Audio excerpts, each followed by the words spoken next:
Just a brief disclaimer, this video is actually divided into two sections. The first one is just me going crazy and doing some satire with some inside jokes related to Star Wars on YouTube. And the second part of this video is actually my critique of the film itself. So if you don't get the inside jokes, that's fine. You can just skip to the critique, which starts around 4 minutes in. The main thing is to protect these characters. Make sure that they still continue to live in the way that you created them.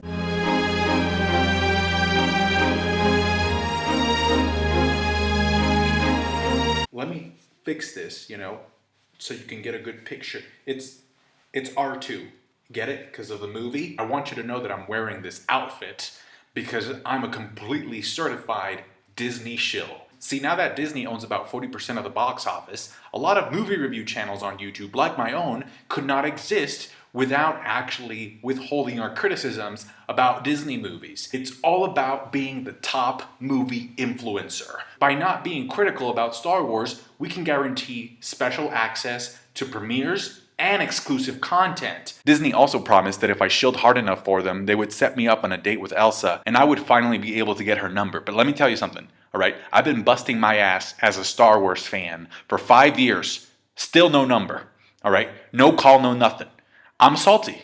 I'm a lot salty, actually, because I wanted to go. I wanted to go to Elsa's Ice Kingdom Edge opening weekend. Being a movie influencer is the only thing that gives my life meaning. I cry myself to sleep every night. My feelings are so numb, I can't feel anything for anyone. But at the end of the day, I know that I'm a top movie influencer, and that's all that matters. Disney is what gives me my sense of identity. Without Disney, I could not exist. I took a long, hard look at my life during this year after watching yet another Disney film, Toy Story 4. And after watching Toy Story 4, I said to myself, Sawyer, the best ending that you can get, realistically speaking, is Woody's ending, all right? If you can get Woody's ending for yourself, for your own life, you've made it. The best thing that can happen for me in my life at this point is to be stripped from my organs, all right? Get sewn back up and be left alone to die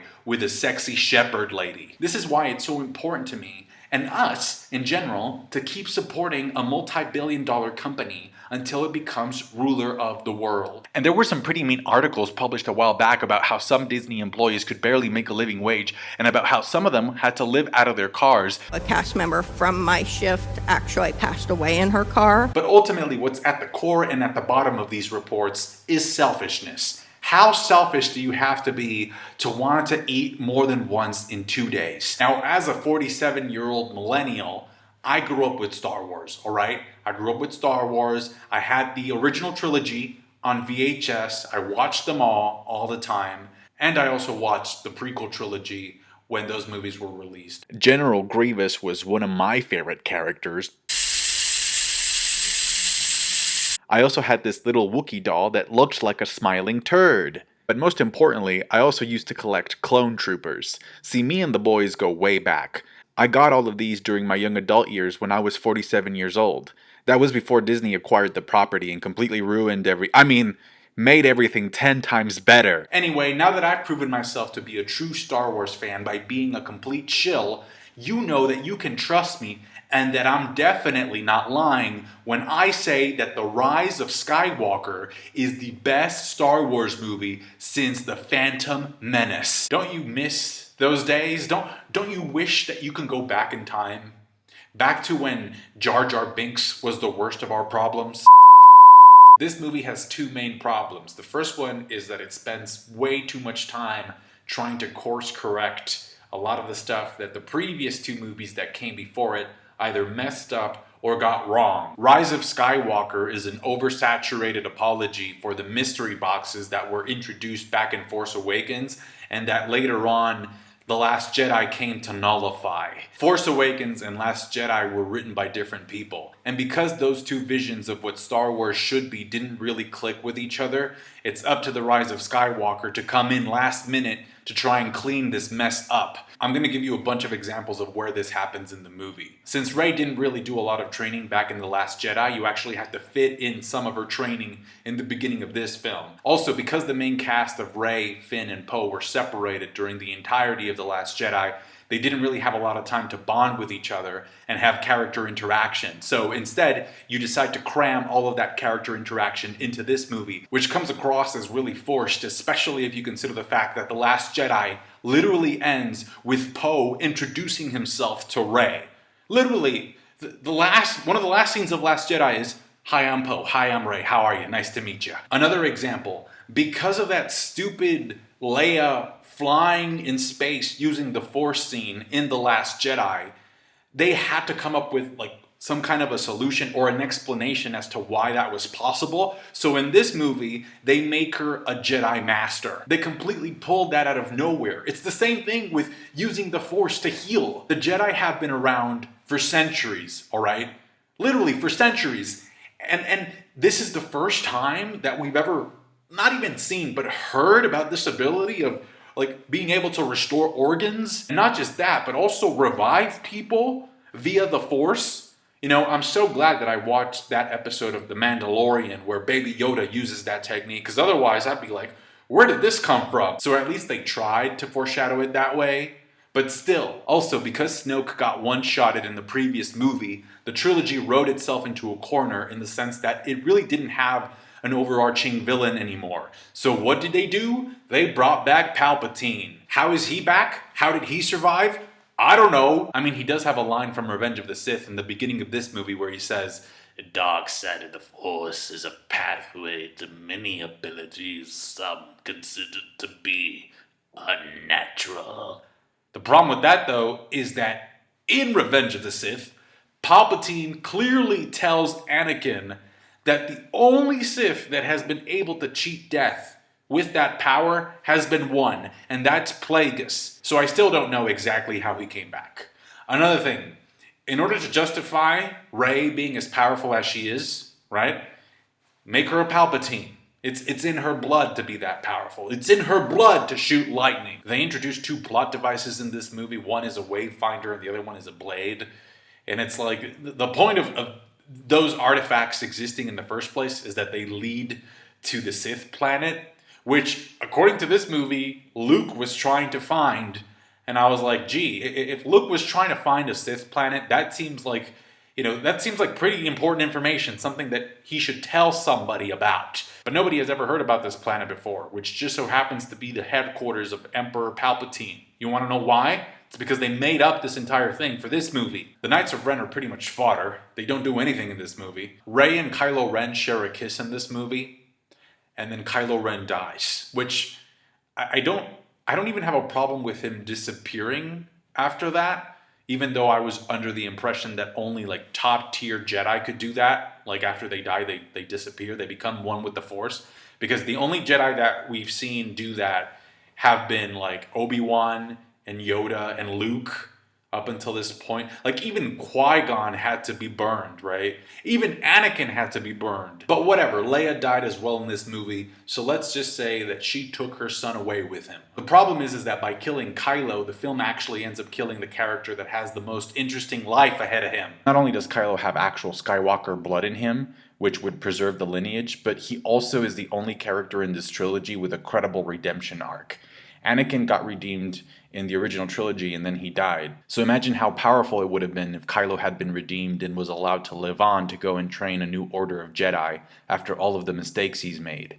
That would have served to drive home the point that this film was aiming for, which is the notion that not only will the light always overpower the dark, but that the light's power tends to manifest itself in ways and in people that we don't expect it from. What I'm trying to say is that despite Rey being a Palpatine, I never really questioned her allegiance to the light side. She's never really done anything wrong, and that's exactly the problem. But if Kylo, who spent his life torn trying to serve the dark side, was redeemed by the light and then allowed a second chance, I think that would have been super interesting because his introduction back into the light would actually represent a challenge. But that's the point. That's how powerful the light can be. Now, I would be a liar if I said that everything from this movie is bad. It's not. This movie has some pretty good ideas. It's just the execution of these ideas, like they fall short because they weren't set up right. One of the best scenes in this entire movie is the scene between Kylo Ren and his father Han Solo. All right, it's super emotional, but ask yourself this. Why does that scene work so well? In addition to the acting, Why does that scene work so well? It's because it's about character and because it was set up right in the story. That scene was set up in Force Awakens, and that scene also respects what's been established before by mentioning that Han Solo is not a Force ghost. He's just a memory. So if the trilogy had been planned out and written properly, we would have gotten more scenes like that throughout the entirety of this third act. Because scenes like that, that's exactly what a third act of a trilogy should be doing. And I have to admit that there was also a second scene that almost really got me emotionally. Again, there was a lot of really good ideas in this movie. So I loved the idea of the Be With Me scene.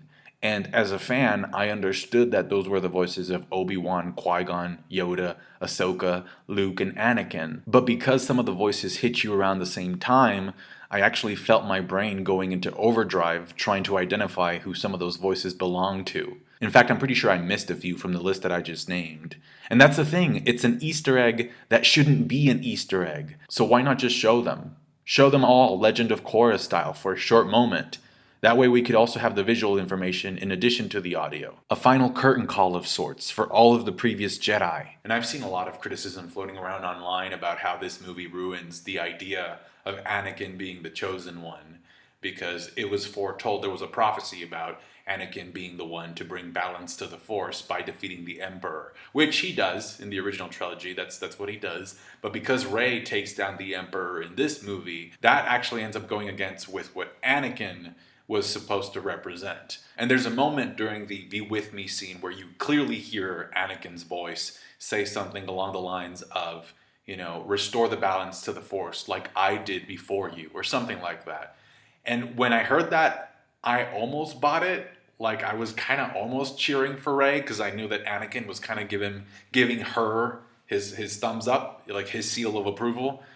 But I still think it falls short. And there's two ways you could have fixed this. The first solution is to not have Palpatine be the big bad of this final movie, which unfortunately you can't do because you killed off Snoke in the previous one. And then the second option, the second solution, which I happen to think is better than the first one, is to simply, like I said, show Anakin, have Force Ghost Anakin show up, and have Anakin teach something to Rey. Have Rey learn something from Anakin that she can't learn from anyone else, and then have Rey use the thing that she learned from Anakin in the final fight against Palpatine. This trilogy missed a huge storytelling opportunity by not including Anakin in some way, shape, or form, aside from the voice that we hear at the end of this movie. Now here's the thing, here's something that I really need to get out, because, out of all the stuff that I read online, I could tell that people are getting at this, they want to talk about this, but I've never heard anybody say what I'm about to say. So just, this is it. One of the fundamental aspects that made the original trilogy what it became, what it is, was the mythology. You had the mythology of the Force, the mythology of the Jedi Knights, the mythology of the Sith, and in Anakin's case, the myth of the Chosen One, all right? And then later on, after the original trilogy ends, Luke and Anakin become their own myths, all right? But mythology is the thread that you can follow. Life creates it, makes it grow. Its energy surrounds us and binds us. It's part of the foundation upon which this series is built on. So when I hear people say like, oh, you didn't like The Last Jedi and what they did to Luke's character because you were expecting Luke Skywalker the myth. I'm like, what's so wrong about expecting a myth from Star Wars? Like, I'm the bad guy because I expected to get something that this series is known for? It's a movie. Myths give people hope. Plus, I've already seen Luke fail in the original trilogy, and we've seen him learn from those failures. And not only that, but guess what? This movie, Rise of Skywalker, actually apologizes for not giving us the myth of Luke Skywalker in the first place. There's a scene, clearly Luke says, I was wrong. I'm not throwing away the lightsaber. The thing that I did in the previous movie, that was messed up. Now here's the truth, all right? And this is something that I think some people just don't get, because I think a lot of people just think in black and white. But this is the truth. There is absolutely no reason for why the mythology of Star Wars can't exist with trying something new. Okay? Those two things can come together and exist, and they would make for a heck of an epic movie. The only thing you need to do is to plan things out in detail. So my message to Disney is this, all right? Plan your story, respect the mythology, and try something new. The key is to find a balance between those things. And I know it's a hard balance to achieve, but it's not like Disney doesn't have the resources. You know, Disney made bank during this year. It made so much money. So don't tell me they can't get their hands on a good storyteller. In the beginning of the year, I did a lot of research on Walt Disney about how, essentially he didn't have a lot of money growing up, about how it was suspected that he could have had ADHD, how he created a school for animators and then revolutionized animation, how the studio almost went bankrupt during Pinocchio and Fantasia. And he wasn't perfect, but you can tell that he was always pushing for innovation and that he was always putting story first. I remember reading about the development of Bambi and how at one point Bambi was supposed to come across some ants and that the studio spent months trying to develop the ants so that they would fit into the story. But by the end, they were like, nope, this doesn't fit. So they threw that away after a lot of time of hard work because it didn't serve the story. So I really wish the people behind this trilogy hadn't lost track of that. The main thing is to protect these characters, make sure that they still continue to live in the way that you created them. At least we still have the Mandalorian, which I happen to think is pretty neat. Because it does kind of what I was talking about. It's that balance between respecting the mythology and, trying new things. That being said, this movie has a lot of work to do that it shouldn't be doing in the first place, because if the work had been spread out evenly throughout the 3 movies, then, this movie wouldn't need to do so much. So I kind of feel bad for it in a sense. And so with that in mind, I don't think it's the worst one out of the 3. I know a lot of people are probably going to hate this video, but I just needed to get this out. So in the off chance that you liked it, a thumbs up would be highly appreciated. Thanks a bunch for watching. Catch you later. Bye.